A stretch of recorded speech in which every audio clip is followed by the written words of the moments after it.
Welcome to the Drawdown Ignite webinar, See the Solutions, How Photojournalism Can Better Capture Stories of Hope, Resilience, and Climate Solutions.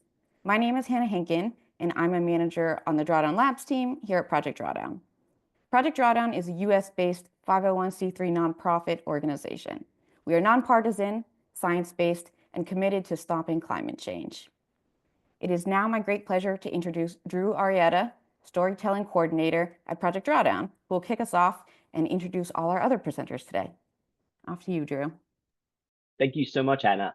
Thank you to everyone who's also joining us in this moment. As Hannah said, please drop into the chat where you are watching in from. We'd love to just see how globally our reach is today with this webinar. And we're really excited you're here with us today.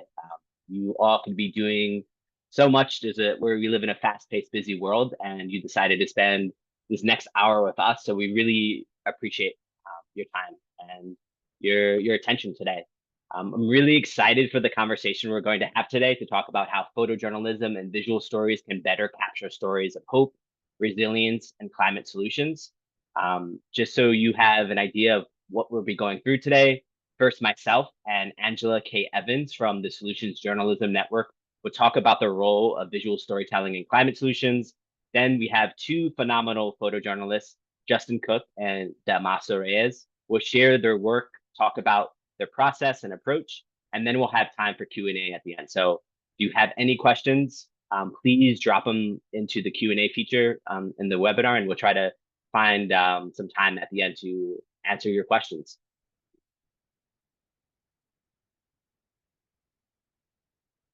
And I'm just going to give folks maybe a minute more, and then we can sort of kick off into the presentation. Thank you all for being here, getting settled in. Grab that cup of tea or coffee, and we can begin to kick off this presentation. I see Brooklyn, New York. That's where I was born and raised.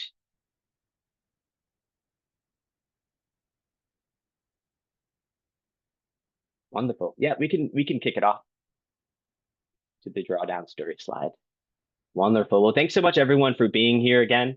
As Hannah, as you introduced me, I am a storytelling coordinator as part of the Drawdown Stories team at Project Drawdown. I'm also a photojournalist, visual artist. So today's a really exciting conversation and sort of all the worlds I exist in. I get to sort of help be a part of this conversation with the Solutions Journalism Network and two wonderful photojournalists so we can dive into climate solutions and visual storytelling and how to best portray solutions.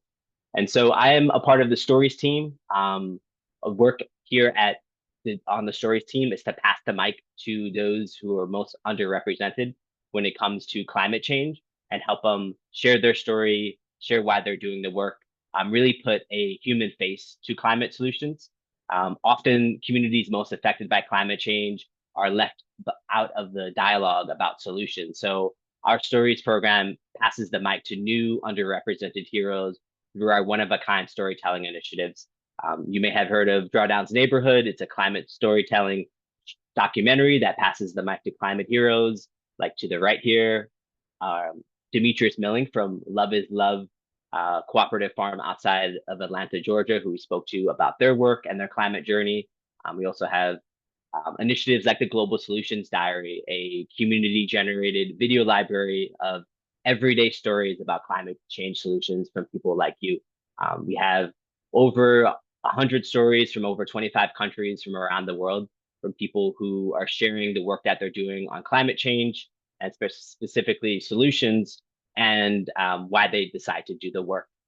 Before we kick it off into speaking to Damaso and Justin, Angela K. Evans and I are going to share a bit more about climate storytelling and visual storytelling. I wanted to share what sort of grounds a lot of the work that we do at Drawdown Stories, research from Per Epson Stokes. As you all know, visual storytelling has the ability to add a human element and create emotional connection to the viewer audience and move people. And so Per Epson Stokes did research to help identify what are the psychological barriers that prevent people taking action on climate change. So I'm just going to let the slides move forward. And so actually, if we could just go backwards. Yeah. So per Epson Stokeness did this research to identify what are some of the psychological barriers to climate change, and then what are ways we can overcome them. And so through their research, they found that distance often prevented people from taking action on climate change. Many people see that climate change is a far off issue, something that may be affecting the Arctic or future generations or other countries, but not their daily lives. Often people are overwhelmed by doom.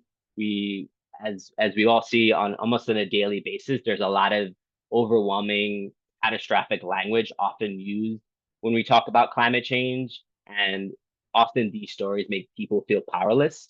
And if the problem seems too big to fix, we tune it out. We tend to tune it out.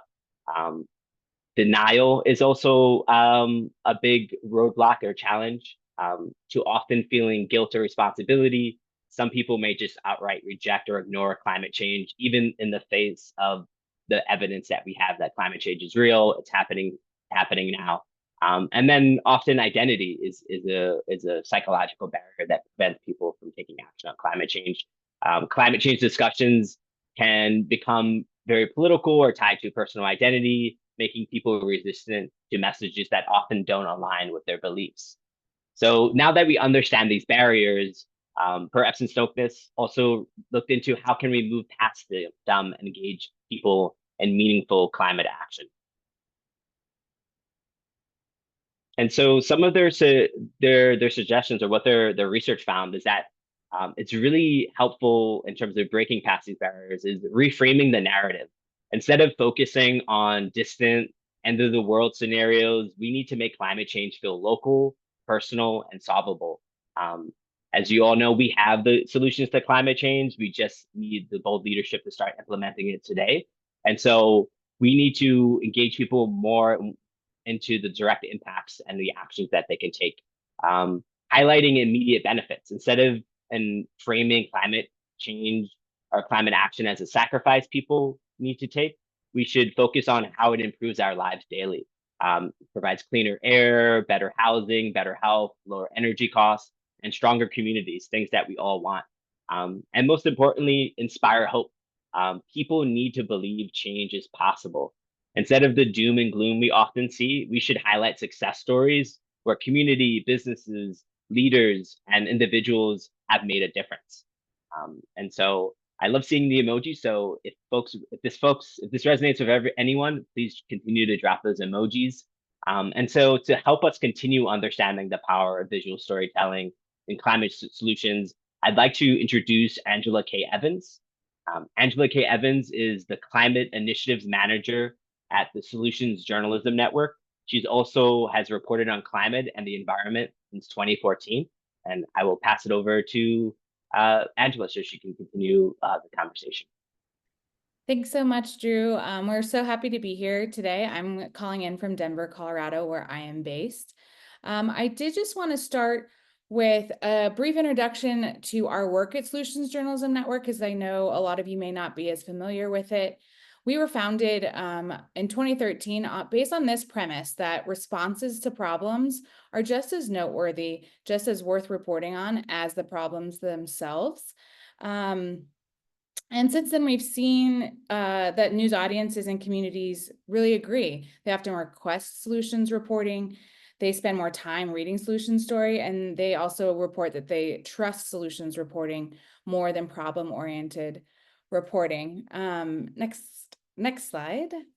And to really train our journalists in how to report this way, we've developed a framework to really get at the heart of responses to big societal problems like climate change, which is one of our core topic areas. And this really helps us ensure objective reporting, rigorous evidence-based reporting, and especially in the climate space, avoid greenwashing or the idea that we're promoting solutions that actually aren't backed by sustainability, evidence, and scalability, core principles that I know Project Drawdown also holds. And so we're really excited to partner with them today. Next slide. And we also we're very much a network. We are a nonprofit. We engage in newsroom journalism training. and support, but our real goal is to build this network of journalists and media actors around the world who can spread this concept way beyond ourselves. It's why we like partnering with organizations like Project Drawdown. It's why we've brought in some of our network partners. Both Justin and Damaso have been involved with us for a long time. And it's why we wanted to partner in a webinar where we all can spend this next hour or so together, learning from each other and gaining knowledge through the different insights that these photojournalists have learned over their careers, but also from all of you. Next slide.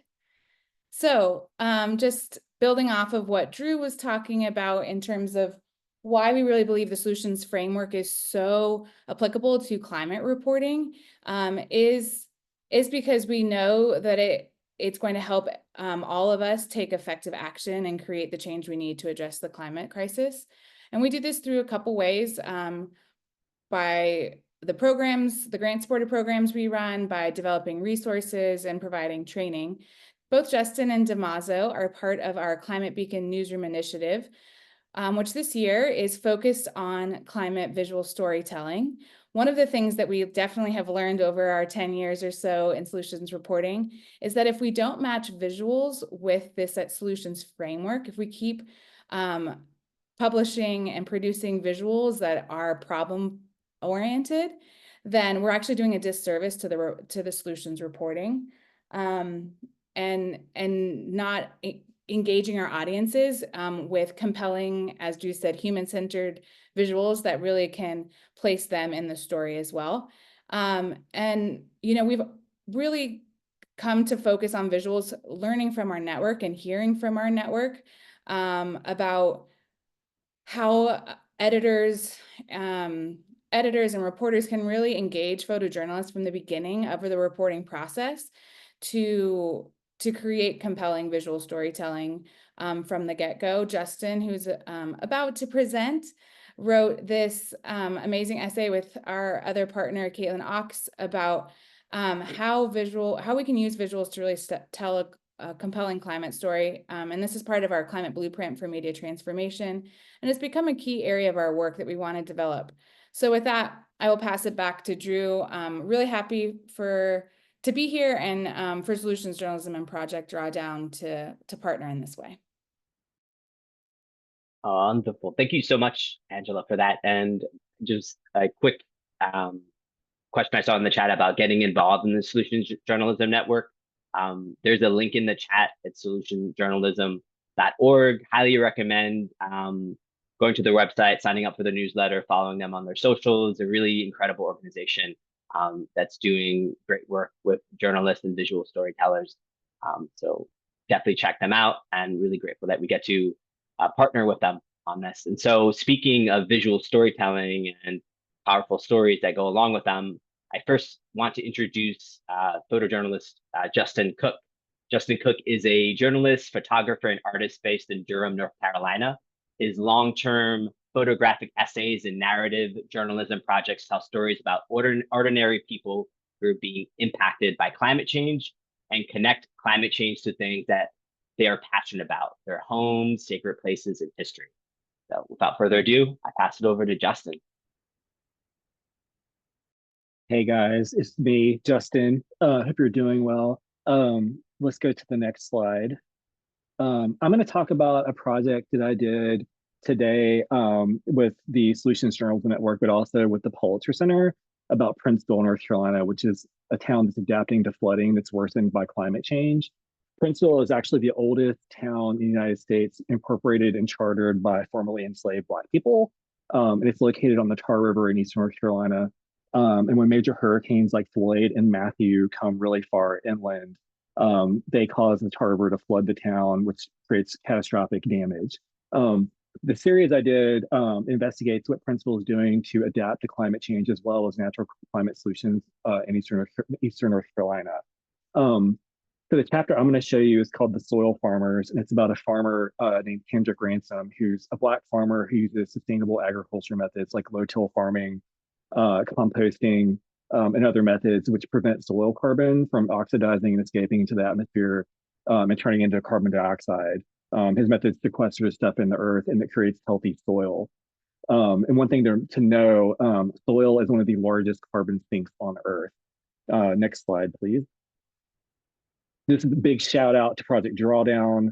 Every time I start a project like this, I always consult their book because it is just full of climate solutions that are backed by science. And in fact, next slide, Drawdown informed this project. So the science that I'm reporting about in this project is backed up by Drawdown evidence. Next slide, please. So, but how do you turn all this science and data into a solution story? What I like to do is find really personal stories because those stories are more universal. And I try to tell narrative stories about regular people and use science and solutions as a scaffold. Next slide, please. And this might be the most important slide in the presentation. Also, I really love memes. So there's a meme for you here on the side. Essentially, if you take anything away from this training, whether you're working in a news outlet, nonprofit, or elsewhere, everyone should be collaborating early in the process of developing a story so that we're co-reporting and have co-ownership over these projects as opposed to visuals teams being brought in at the end, shortly before something is published on deadline. Next slide, please. One of the main things I like to do with my work is create really iconic environmental portraits.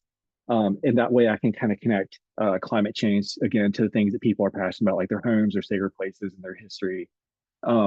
Like I was introduced to Princeville through a magazine assignment in 2019, and I pitched the idea of a portrait in the Tar River to Kendrick and Marquetta, who run Freedom Org, which is an organization that is devoted to finding climate solutions and helping Princeville, or helping preserve Princeville.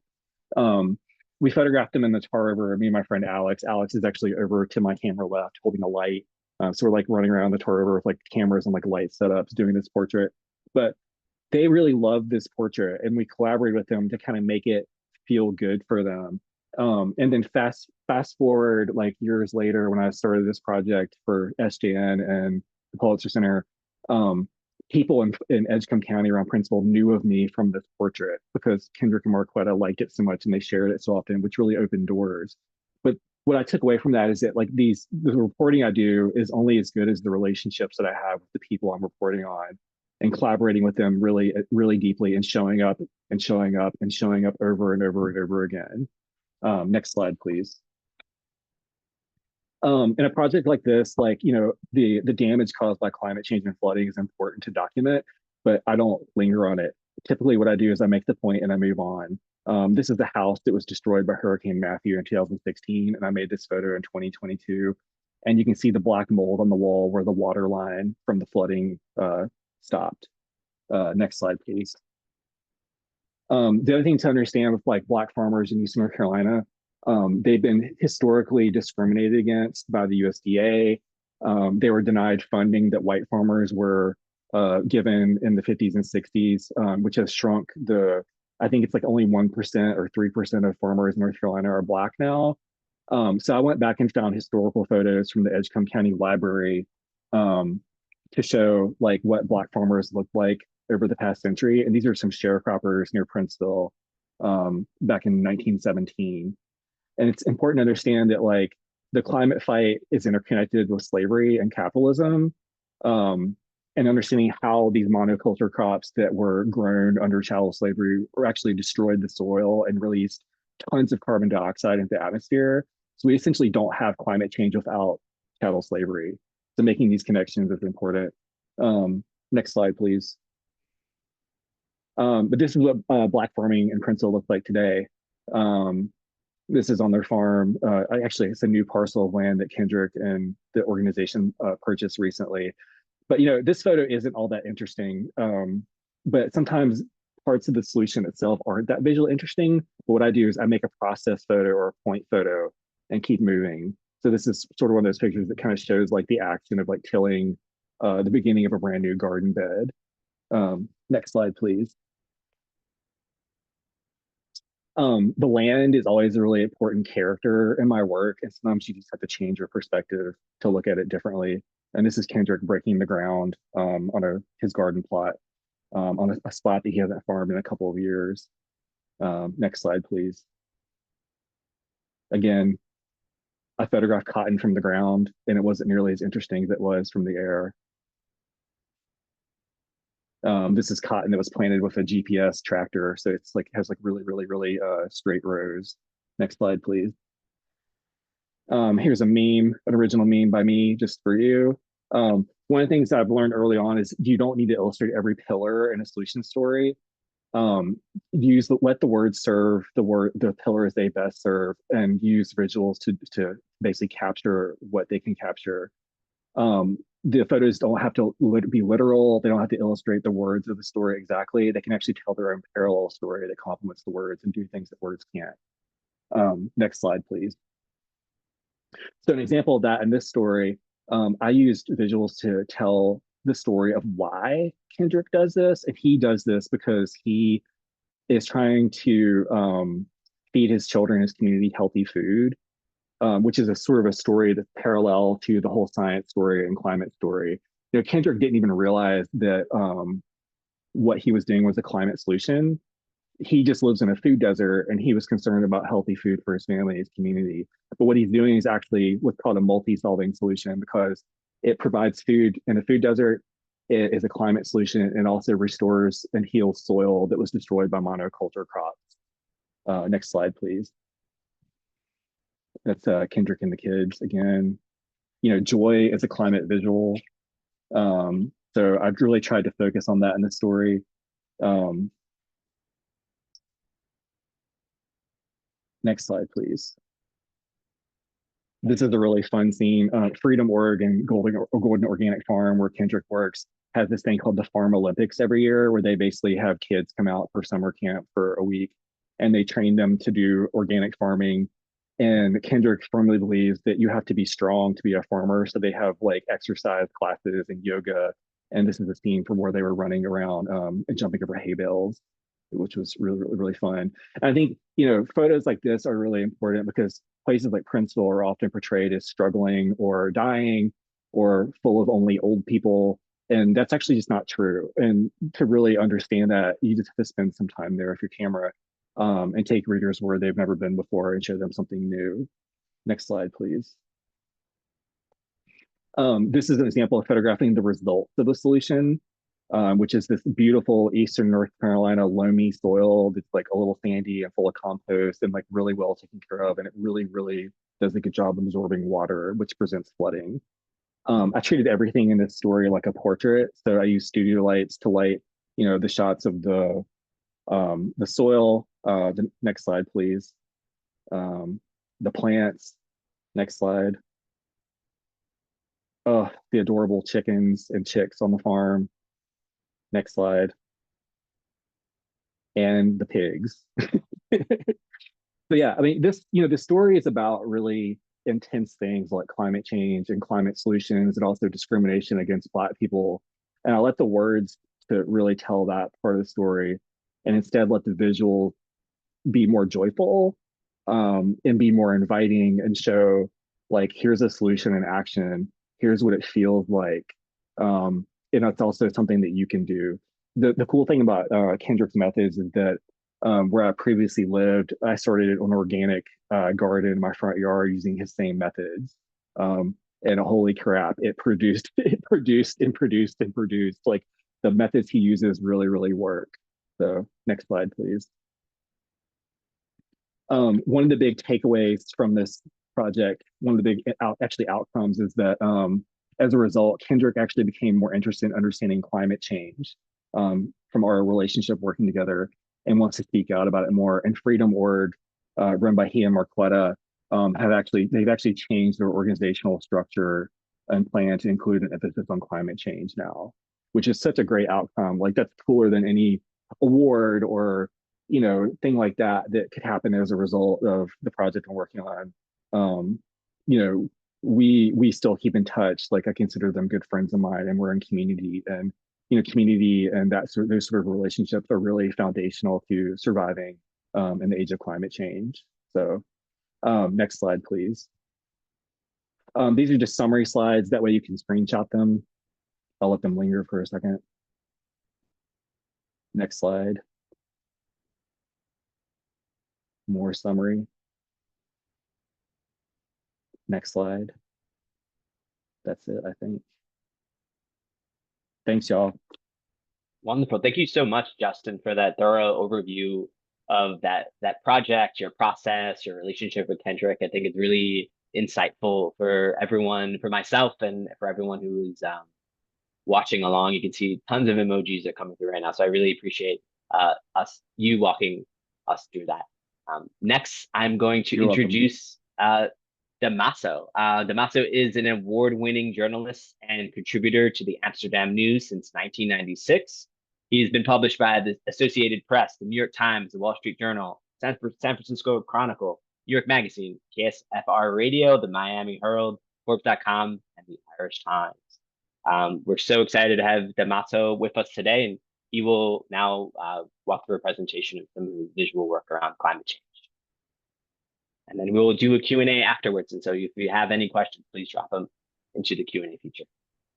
Yeah, thank you so much for having me. Justin is definitely a tough act to follow, but we will try, or I will try, I suppose. Let's go on to the next slide. So the New York Amsterdam News is a legacy Black newspaper. We're actually 115 years old. And we primarily serve the Black and Brown communities in New York City. But our remit is really to cover the entire diaspora. So I'm going to start by sharing the story we're working on right now that is currently in progress. So this is actually just the first shoot that we're doing. We're going to be following the story over a couple of months. But I think something that Justin said rings really true, which is the more time you invest in a project, the better the results you're going to get. You're going to get more access. You're going to get closer to people. So this story that we're working on, or this series of stories we're working on, really looks at community responses to climate change, and specifically around coastal communities. New York is an archipelago made up of many islands. Only the Bronx is connected to mainland US. So we are very much a coastal community. Even if we don't always think of ourselves that way. I know growing up in New York myself, I'm another Brooklyn boy. I didn't get to the water that much. But here in Coney Island, we see Abby Jordan, who's from Brooklyn and from Coney Island. And she is an advocate for teaching open water swimming to Brooklyn youth. Now, you may ask yourself, what does this have to do with climate change, right? So let's go to the next slide. And this was actually taken on January 3rd, I believe. I rented some hip waders, got into the water, but she swims year round. And part of the reason she swims year round is to really try to encourage other people to, especially other people from her community, to access the water. So one of the reasons why Abby here, advocates and sees this as a climate solution is that swimming in the ocean in New York City, when there's not a lifeguard present, has actually been criminalized. It was criminalized because, thank you for advancing the slide. It was criminalized because young people were drowning. They would go into the water, they wouldn't know how to swim, and they would start drowning. And so obviously as temperatures increase, as things get hotter, a lot of New York's most vulnerable and resource constrained folks don't have air conditioning, right? So if you live near the water, you might want to go into the water, right? But access to the water, when lifeguards aren't present, and there is a lifeguard shortage in New York City, has been criminalized. So she is one of many advocates for the concept of teaching young people and all New Yorkers how to swim, how to engage with the water as a way to cool off, right? As a way to be able to deal with the excess heat caused by climate change and find some relief without endangering your life, right? So to move away from criminalization towards actually engaging with people and trying to find responses to climate change that are community-based, right? If we're not going to help people cool off, right? If we're not giving people free air conditioners, we have this wonderful resource in the ocean. And when you know how to swim and you know how to swim properly, you're, you know, far, far, far less likely to die and to be at risk of dying. But instead of spending the money and taking the time to do that, New York City has criminalized basically swimming without a lifeguard. And this is something that Abby and members of her community are fighting against. So this, you know, this part of the story, or this story, which is one of several stories we're working on for the Climate Beacon Project, is in many ways a really personal story, right? I get to put a face to the advocate and really follow the work of the advocate. So I think that, you know, as Justin alluded to earlier, one of the most important things we can do is to humanize the people, right? So moving away from these graphic sort of stock images of chimneys and cooling towers and things like that, but really show the people and show their lives and spend time with them and show how both climate change is impacting their lives, but how they are responding to it, and really make it less about abstract ideas and abstract concepts and more about people's actual lived experiences. So let's move on to the next slide. So these are just a few more images from our shoot, and the water was very chilly. I think it was about 35 or 37 degrees that day. Although I was wearing hip waders, I didn't get wet, fortunately. But you know, creating environmental portraits, showing people in context, creating close-ups far away. There are lots of ways that that we can visualize this while keeping people really centered, right? Here in the background, we have both the world famous cyclone roller coaster, as well as one of the ubiquitous housing projects in the photo on the right. So let's keep going with these images. So I just wanted to share two other stories that I worked on, actually, coincidentally, both in 2006. And this was long before I had ever heard of, you know, solutions journalism, or maybe even before the term had been coined. I'm not sure how far it goes back, but in 2016, I traveled to New Orleans to document the recovery after Hurricane Katrina. And this is after the flooding is over, right? One of the things that I'm really passionate about is telling stories after conflict or after a disaster, because I feel like oftentimes as journalists and as visual journalists, we often kind of move on to the next crisis or the next disaster without really helping our readers understand what happens after a flood. So I went to New Orleans 6 months after Katrina to document what was going on, to get a sense and to help our readers understand what was happening. Next slide.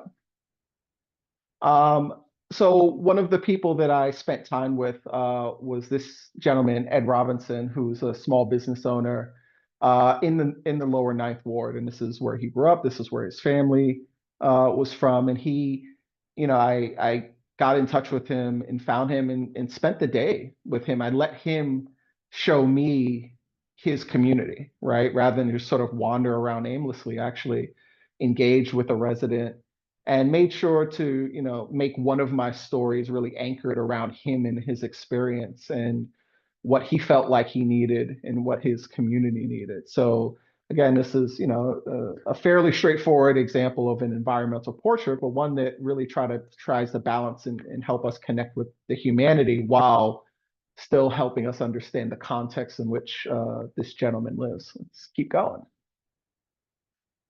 And we can go to the next slide as well. It's gonna fade in. So, you know, I think one of the things that's incredibly important is, you know, giving people voice, right? Helping people letting the people who are impacted express the things that they need.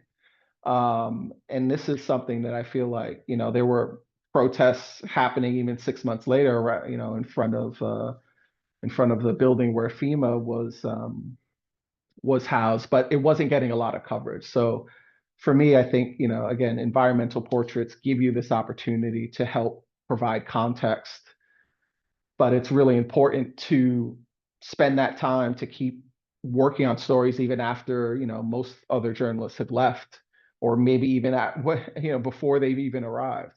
Next slide. And, as Justin so eloquently put in there, joy is an important thing to show, right? It's not just about disaster porn. It's just not just about showing people suffering, but it's also about showing how people respond and how people recover and how people find joy even in tragedy, so that we're not showing one-dimensional experiences for people, but we're actually showing a holistic visualization of how people experience their lives. Next slides. And as we wrap up, I also, in 2006, I traveled to Tanzania to look at how folks were dealing with malaria and the spread of malaria due to climate change. And this was a great opportunity to really show solutions, right? To really focus on that. Next slide. So, showing pain, showing suffering, this is part of it, but also making that human. I mean, in this case, it's a crying baby and a lovely young mother. This could be taken in so many places, right? I think that, images like this help humanize something that, when we hear about X number of millions of people a year die from malaria, that's an abstract concept. When we see this child suffering from malaria, that helps to connect us, I think, to that story. And I'm a big fan of, trying to get close for my portraits, trying to, I don't, unlike Justin, I don't use lights. I don't tend to create formal portraits. But, whether you take his approach or my approach, there's lots of ways that we can take these portraits and help connect our viewers and our readers to the people that we get to encounter. Next slide. And so here's an example of a great solution. This woman and her colleagues are local Tanzanians who work at a factory creating bed nets. So these are protective nets that you put around your bed to prevent mosquitoes. And in these cases, they're actually impregnated with a chemical which helps deter them. So, for me, this is a lovely composition. You have this nice color thing going on and, a couple different layers, but it's directly illustrating a solution, and a solution that also benefits the local community. Next slide. And as we wrap up these slides, here's another solutions-based project. These Maasai farmers have been supported to plant artemisinin, which is a natural plant through which you can derive a malaria-fighting drug. And so, again, this is an example of, getting close and then backing up and getting a little bit further away to show a little bit of context. But again, it humanizes what could be a relatively dry idea or dry topic by helping us, see the people, see where they live, get a sense of what their lives and their experiences might be like. And I think that might be the last slide. One more. So, I think this has been said before, but I think it's really worth reiterating. It's important to show people's humanity. And humanity is a lot more than suffering. It's a lot more than disaster. Even when those things exist, it's really important for us to be holistic in our approach to visualizing climate solutions. So thank you for your time. Wonderful. Thank you so much, Damaso, for that presentation. The reminders to show the people, show their humanity, keep flooding in those emojis, love to see them. And I just want to give it up to Justin and Damaso and Angela as well for sharing the work that they're doing. It's been really insightful and wonderful to see. Now for my favorite part is the Q&A. We've received so many phenomenal questions. And so in this time remaining, I want to go through as many of them as possible. And so I'm just going to dive straight into it. One of the questions we received is, how much does solutions climate journalism hold a reader, viewer's interest in this day and age of honestly terrible news? Does too much focus on solutions reduce the urgency for change? I'm happy to take a stab at that. Angela or Justin jump in here, but I think the data pretty conclusively shows that solutions-based stories, whether they're visual or text-based or other media, tend to engage people more, right? Especially over the past, say, 2 months or so, we may have been engaging in some doom scrolling. We may feel overwhelmed by the seeming tidal wave of bad news. And so for many people, it makes them want to disengage with news-based information. I'd rather go, watch TikToks of cute dogs rather than know what's going on. I think what a solutions approach offers is the idea that things aren't hopeless, that there actually are solutions to the world's greatest problems. But what's important to also recognize is that solutions-based journalism, whether it be visual or text-based or anything else, is rigorous, right? It's not just press releases and sunshines. It's saying, hey, here's a solution. Here are its limitations. Here's how it's working or not working. Here's how we can be critical of it if we need to be critical of it. But I think the idea of helping people understand that there's not just a problem, right? Because solutions journalism starts from there's a problem, right? So we're not ignoring a problem. We're simply taking a different approach to talking about the problem. I agree with Damaso, everything he just said. One thing that I was really struck by is realizing how many people out there right now want to take climate action, but feel stuck. And they don't know what to do. They don't know where to start.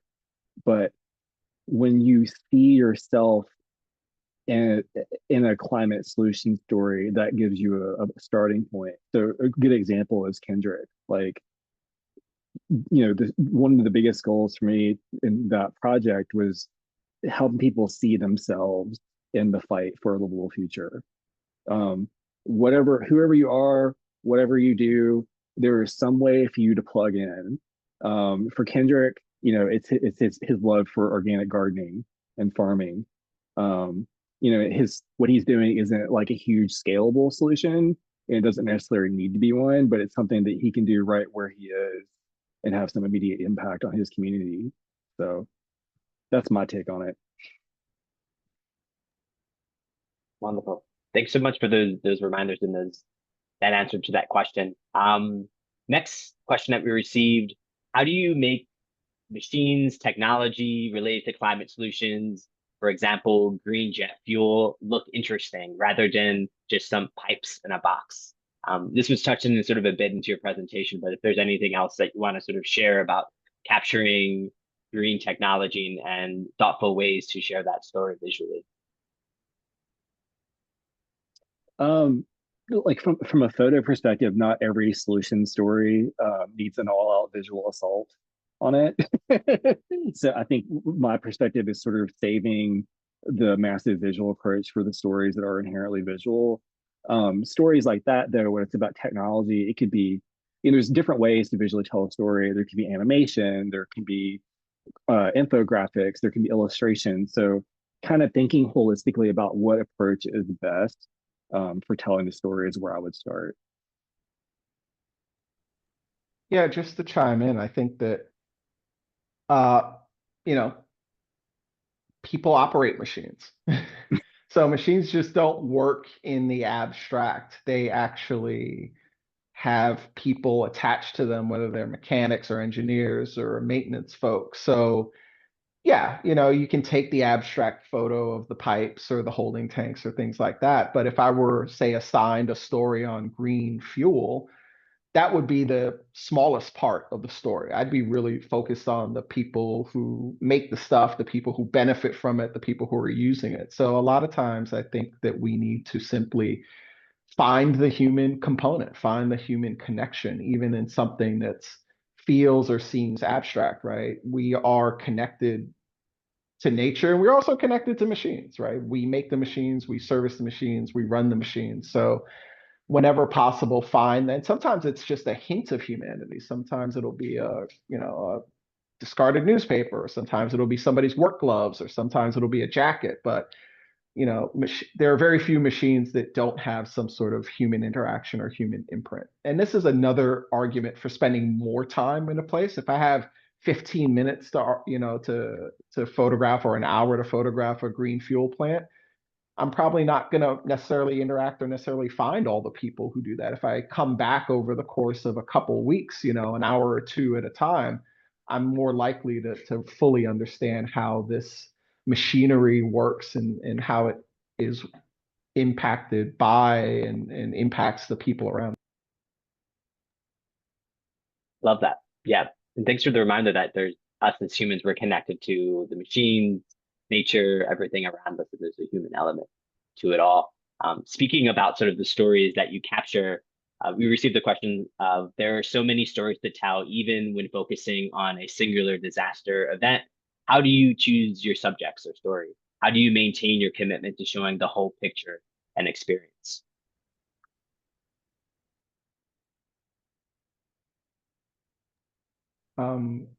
So I think it's a lot like reporting. And sometimes the people, if you're a reporter and a photographer, or you're working with a reporter, these are the people you interview. These are the people you talk to. I'm a big fan of wandering around and finding people to talk to. I think it's a good way to sort of understand the community or the environment you're in. But also reaching out to community leaders, whether they be activists or community organizers or religious leaders. I think the most important element is time. This has come up quite a bit, but I know that, you know, I've been a photographer for almost 30 years now. And if there's one thing I understand over the course of my career, the more time I spend working on a project, especially a photographic project, the more likely I am to find the people who are most interesting and the people that I most want to photograph, as well as finding a diversity of people, right? If you spend, you know, a day on a project, you're going to be pretty limited to the number of people you interact with. The more time you spend in a community, the more likely you're going to find different members of that community who represent different perspectives and different lived experiences. Yeah, I agree with Damaso. Time spent and invested is crucial to this work. And the other thing too to remember is that, like, you know, we have a label as photographers or photojournalists, but like we are reporters. You know, I think that the thing that helps me is by showing up in a place over and over and over and over again and talking to people and asking them, like, who do you know? Like that kind of would fit this story. Like who else should I talk to? You know, example of that was, like, you know, in Princeville, one of the main characters I worked with in that project, I didn't meet her until a couple months before the story published, and I was invited to a community event, and it was rainy, and I was tired, and I didn't feel like going, but I got up and went, and I met this woman named Anne, and Anne's house had been harmed by Hurricane Matthew, and she had gotten into kind of a pickle with the state government office that was supposed to fix and repair stuff like that. And as a result of our reporting together, this office that was responsible for repair tore her house down and rebuilt it. And if it wasn't for that reporting relationship, it may have not have happened. So I think that's part of it, is just kind of keeping an open mind and then showing up and showing up and showing up. And when you think the story is done, show up again, because you don't know who you're going to meet. Love that. Yeah, I think it's really important to sort of build those relationships and take your time with stories and really pace yourself as well as the stories develop. You both come to this work with an immense amount of experience and perspective. I received a question about advice you would give aspiring storytellers or journalists looking to document climate stories, climate solutions, or climate change effectively.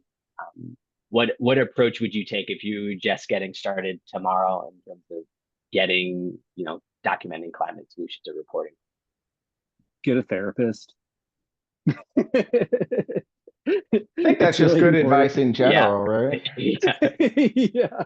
I mean, like, I think as to be a journalist in this world right now is to be exposed to a lot of really hard things. And I wish that someone had told me that when I was just starting out.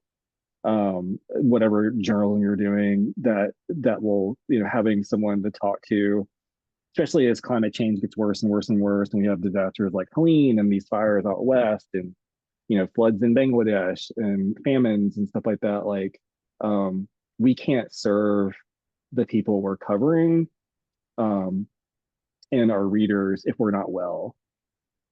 So that's my advice, really, to anyone starting out in this field. Yeah, I think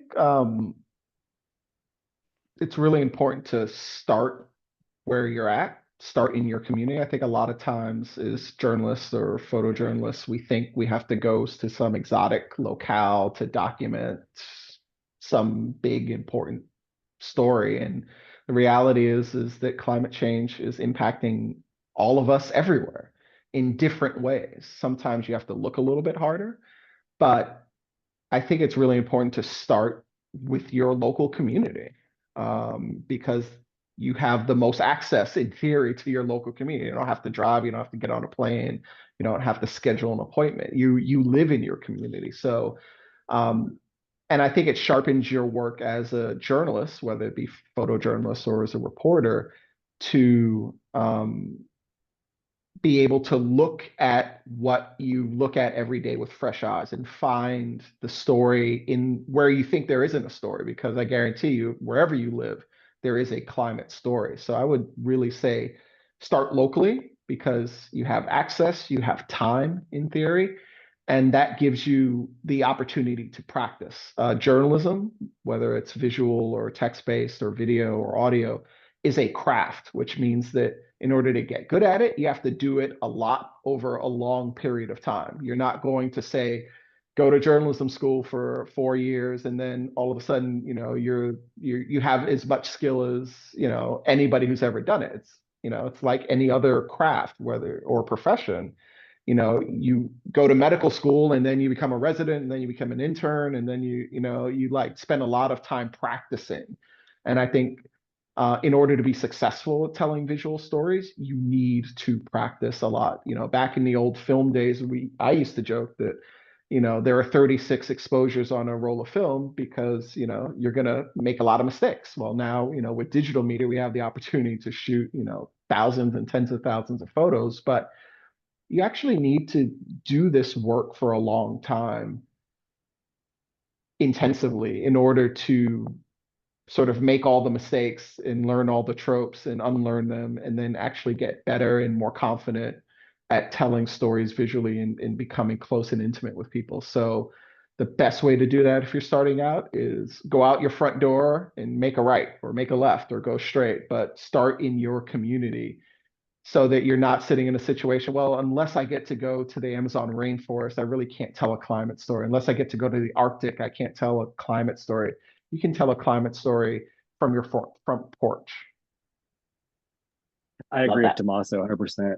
Yeah, I mean, I could spend the rest of my life reporting on climate stories in Eastern North Carolina.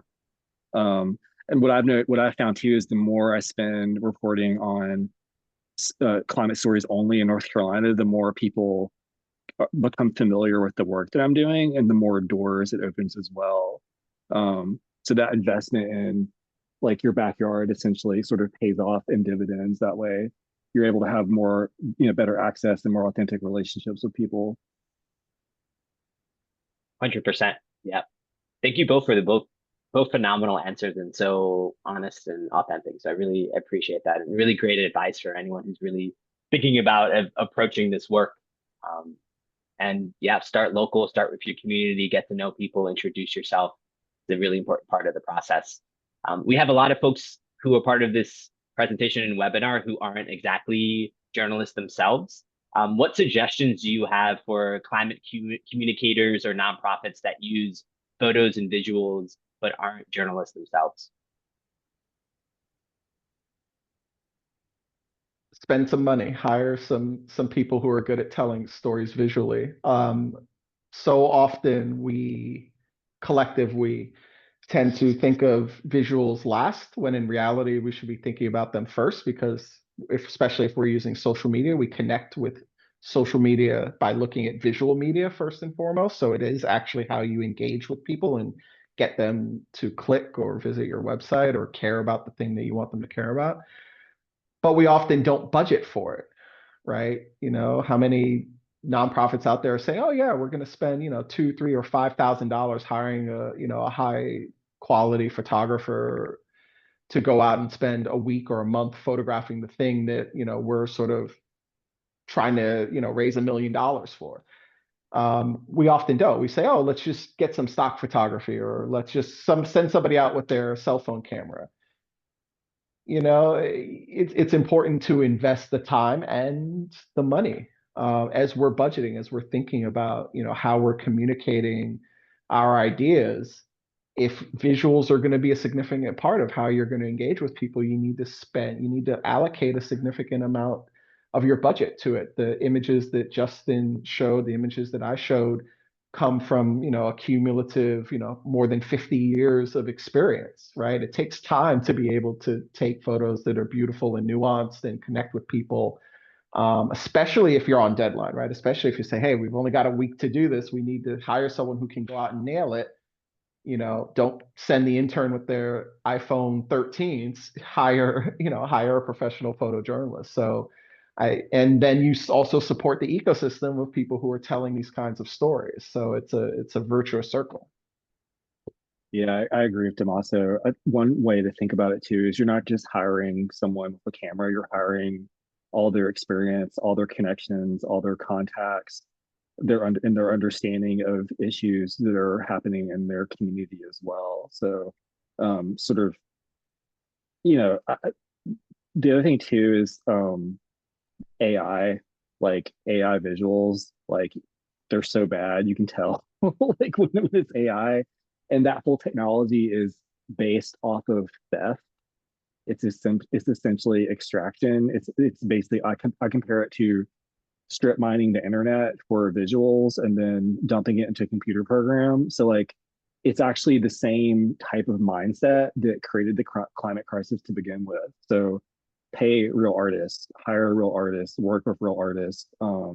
It's a really difficult time to be a journalist right now. A lot of us are really struggling. So I dropped my email in the chat. I'm for hire, so hit me up. Love that. Thank you so much, Damaso and Justin. And yes, please hire Justin and Damaso for your work. Go follow Solutions Journalism Network. I want to just give a major shout out. I would love for people to sort of drop some emoji love and into the chat as we wrap up today. Just thanking Justin and Damaso and Angela for their time today. We had a really amazing, powerful conversation. I think more people need to hear. And it's been a privilege helping moderate and bring it all together. And so as we're wrapping up today, unfortunately, that was the last question. It was a really great conversation. Thank you, everyone, for joining us today. As I said, follow Justin, email him, follow them on. They're both on Instagram. You could follow their work online. We'll be sending out a recording of today's webinar along with the links we'll share in a couple of days. We hope to see you in the next webinar. Please sign up for Project Drawdown's newsletter to learn more about our events, resources, and climate news. Also, the Solutions Journalism Network also has their own newsletter and the website. But we really appreciate everyone's time. It was such a great conversation, and hope to see everyone soon. Hope everyone's doing all right. Justin has a meme account, as you saw today, an immediate follow. So thank you, everyone. And that is it. Appreciate you.